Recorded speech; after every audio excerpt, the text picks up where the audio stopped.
Bonjour Geoffrey. Bonjour Mario. Alors vous êtes Geoffrey Melchior et vous êtes gérant du fonds Ports d'Empare ISR chez Ports d'Empare Gestion. Alors Geoffrey, commençons peut-être par faire un état des lieux des small limits depuis le début de l'année. Alors oui, tout à fait. Et je vais commencer mon propos par un chiffre pour illustrer l'état des lieux actuel des small limit cap. 15 points. Alors c'est l'écart de performance entre le CAC 40 et le CAC Small depuis le début de l'année. Et pourtant, après une année 2022 difficile, en particulier pour les petites et moyennes capis, le début de l'année 2023 pouvait quand même laisser présager un potentiel de rattrapage important sur les small caps, avec notamment la normalisation de l'environnement macroéconomique. Bon, raté, c'était bien sûr sans compter la crise du secteur bancaire avec SVB aux États-Unis, suivi de Crédit Suisse en Europe, qui ont fait rejaillir l'aversion au risque et qui a entraîné un mouvement de flight to liquidity, c'est-à-dire de prime à la liquidité, et qui a clairement favorisé les plus grandes capis boursières. L'écart entre la performance des large caps et des small caps s'est donc à nouveau creusé pour atteindre fin avril près de 15 points entre le CAC 40 et le CAC Small. Et pourtant, elle ne démérite pas, puisque si l'on regarde la croissance des bénéfices attendus en 2023 et 2024 sur les sociétés qui composent le CAC Small, elle reste près de 2 fois supérieure à celle du CAC 40. Donc ces deux phénomènes réunis, c'est-à-dire l'écart de performance boursière et l'écart de croissance des bénéfices, on continue à creuser la valo des small caps qui atteint même pour certains secteurs comme l'industrie ou la construction des niveaux similaires aux crises de 2008 et 2011 si l'on regarde leur valorisation par rapport à leur actif net comptable. La décote du CAC Small par rapport à celle du CAC 40 s'est ainsi creusée à près de 30%, alors que la décote historique moyenne est-elle plutôt aux alentours des 10%, et même au pire de la crise de 2008, cette décote n'était que de 20%. Alors clairement, cet excès de sous-valorisation des PME cotées constitue, je pense, un bon point d'entrée à long terme sur cette classe d'actifs. Preuve en est, les 26 OPA depuis le début de l'année qui ont été initiés sur la côte parisienne avec une prime moyenne supérieure à 30%. Merci Geoffrey de toutes ces données très intéressantes. Alors quel est le positionnement du fonds Ports d'Empare PME ISR et comment avez-vous navigué dans cet environnement compliqué?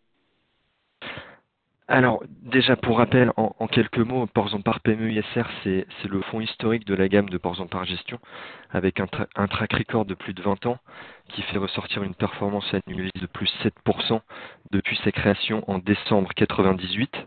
Alors le fonds est éligible au PEA et PEA PME, il est labellisé ISR et France Relance, et il a vocation à être investi très majoritairement dans des PME et ETI françaises, avec une capi boursière comprise entre 100 millions d'euros et 5 milliards d'euros, la moyenne étant, elle, autour de 1 milliard d'euros. Alors le style de gestion du fonds, lui, est plutôt blend, c'est-à-dire en fonction des phases de marché et de l'environnement macroéconomique, l'équipe de gestion va pouvoir naviguer entre des valeurs de croissance d'une part et des valeurs plus cycliques, plus value d'autre part.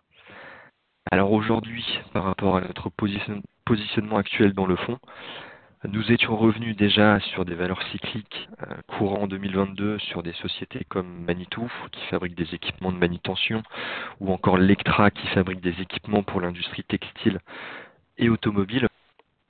Et donc, nous avons réduit cette exposition depuis mars cette année pour prendre en compte notamment l'environnement que nous venons de décrire précédemment. Même si, parmi ces valeurs cycliques, on garde toutefois des positions importantes, notamment dans le secteur des voyages et loisirs, sur des sociétés comme Fountaine Pajot et Beneteau dans le nautisme, ou encore Trigano que vous connaissez certainement dans les véhicules de loisirs. Et ces trois sociétés ont d'ailleurs un point en commun, c'est qu'elles disposent en réalité d'une visibilité sur les 2 à 3 prochaines années, grâce notamment à des carnets de commandes sur des niveaux records. Alors un autre secteur qui est toujours fortement pondéré dans le fonds, c'est le secteur des ESN et des cabinets de conseil, avec des sociétés comme S2I, Neuron, Sword ou encore Wavestone, qui nous ont fait part sur le premier trimestre d'une demande qui est toujours soutenue pour des projets de transformation digitale, et ce, malgré les craintes de ralentissement économique. Donc je pense que vous l'avez compris, le positionnement du fonds aujourd'hui se concentre majoritairement sur des sociétés qui nous ont fait part d'une excellente visibilité sur le reste de l'année, notamment à l'occasion des publications des chiffres d'affaires du premier trimestre qui viennent de se terminer.